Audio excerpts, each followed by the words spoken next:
from President Duterte. Meron siyang message kanina. Ang sabi lang niya, para sa inyong lahat. Nandito kami, meaning siya, ako, at yung iba pang mga kapamilya namin. Nandito kami so as long as gusto pa kami ng tao. Hindi kami paset, sabi niya.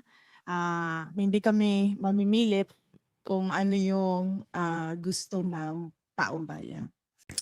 So anyway lang.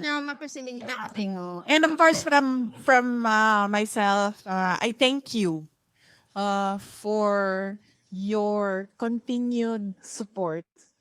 Alam nyo, I am truly blessed as a politician kasi kahit anong paninira ng mga kalaban sa akin, nandyan pa rin yung taong bayan.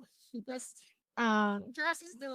the supporters from 2015, from 2016, from 2019, from 2022, nandyan pa rin kayo.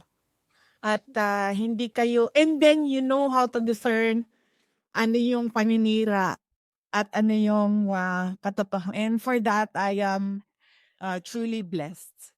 And as I said, I thank you on behalf as well of all my colleagues in the Office of the Vice President.